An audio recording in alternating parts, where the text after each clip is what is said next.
Welcome back. You're listening to Find It Extra on talkSPORT 2. Ade Oladipo, the great Gareth A. Davies. All right, let's talk Ryan Garcia, scheduled to fight Devin Haney, obviously the current WBC 140-pound champion, coming off that really good win against Regis Prograis. They're scheduled to throw down at the Barclays Center in New York, which is nice. It's good to see that the Barclays getting some love.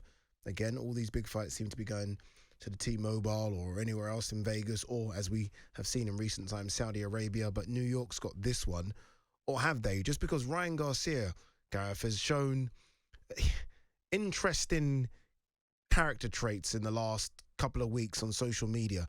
Now, Oscar would make you believe that this is all part of selling the fight, which I don't believe at all. I think it's nonsense. I think he's clearly going through something, and I think people should I don't know. Like, I was asked an honest question about this, and I said, look, he should be pulled from the fight. Obviously, DAZN don't want to hear that because I work on the fight, and it's a big fight for DAZN. But it looks like he's going through something. He's a young man, and I almost feel like he needs the support of people not to be thrown into a boxing match with Devin Haney.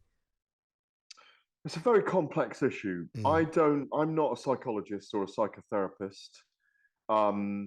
If he was my son, and has very loving parents. Yep. I've met his mum and dad and his brother, and I think he's got more than one brother, but I certainly met one of his brothers. They're a very loving family. If I was his father, I'd probably want to sit down and talk to him.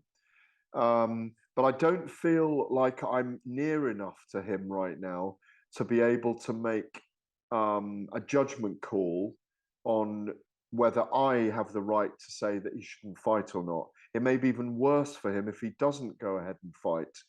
We know that he's had a period away from the sport before when he wasn't feeling good about himself, when he had anxiety in his life.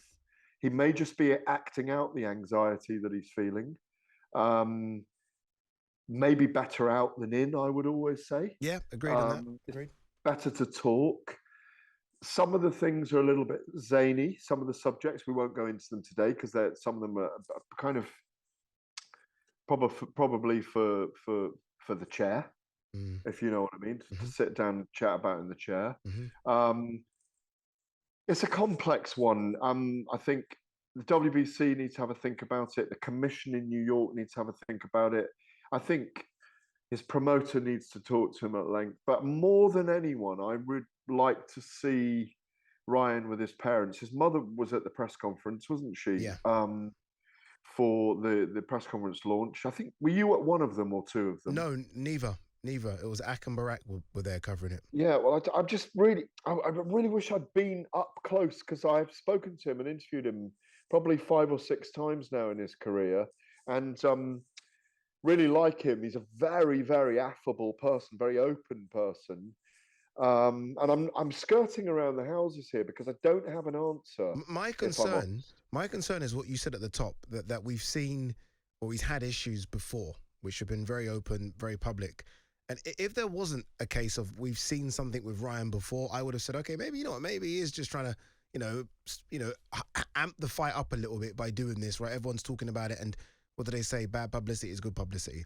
But because we've seen him have episodes before, I just worry for him. I've seen him on Instagram cry, and I feel like it's a crying for help, if I'm honest with you. But obviously there is so much money involved in this fight that there will be maybe 1 or 2 people that I say, okay, let's pull him from the fight, i.e. mum and dad, and there'll be others that are like, well, 1 second, let's get him in the ring.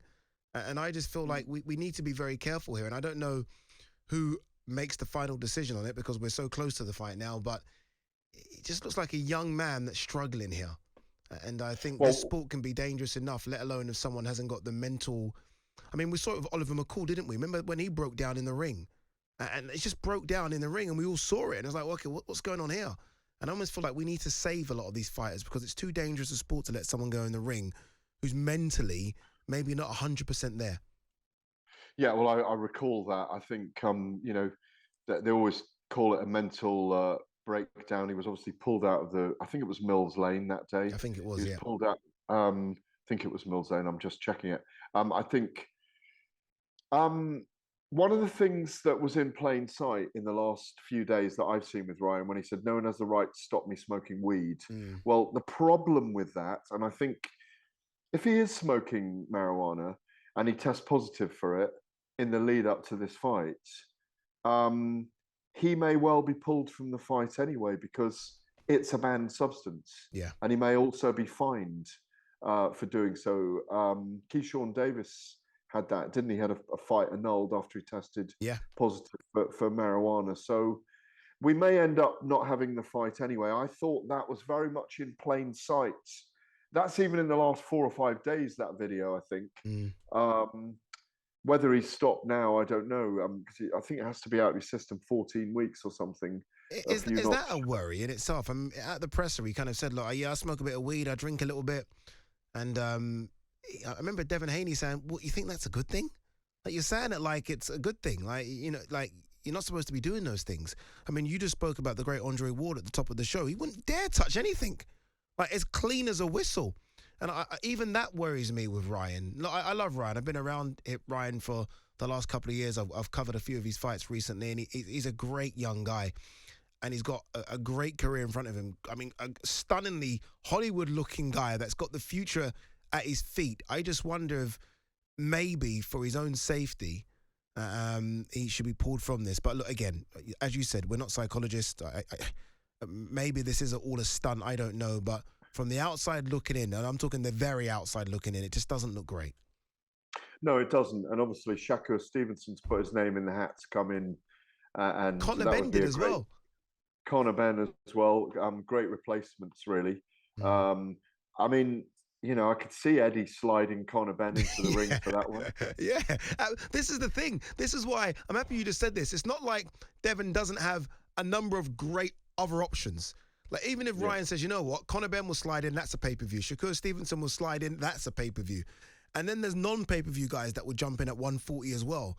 So there's so many options. It isn't a case of the event's dead. If Conor Ben slides in, the Barclays will still be packed. Shakur will probably pack it out even more because there's that intrigue about Shakur Devin that's been going back the last couple of years. So we're not desperate to see Devin versus Ryan. In the best possible world, there's still enough time if a decision is made soon. What we don't want is Ryan having to pull out in the week of the fight, and then they've got to find a replacement who doesn't really, you know, come up to speed. We've just lost Tim Tszyu and Keith Thurman on the 30th of March, haven't we? Yeah. And obviously Sebastian Fundora's coming in now. Fine, that's okay. But Tim Tszyu is probably the leading Australian boxer right now, and he's on his way up. He's marching at the moment. Obviously, those great genes of his father Kostya. Obviously, the Aussies out of Siberia, the Siberian DNA in them. But I think it's Siberia anyway. I could be wrong on that, but it's just the old the muscle memory is coming back, and I think it's Siberia. But if they are going to make a decision on it, I think they need to do it soon so that we do get a Conor Ben who does a full camp, or a Shakur Stevenson. I think it's almost too big a fight with Shakur for that to happen right now. But it's a very interesting story at the moment, and you know, in some ways, we have to be very careful about looking after our fighters because many of them are vulnerable. And they're vulnerable when they're young, they're vulnerable in their careers, and they're vulnerable afterwards. And it's not always in plain sight, and it's not always on view because these are the tough guys of our world. So I hope the right thing happens anyway. But I can't sit here and go, pull him out because I know what's inside his head, because I really don't.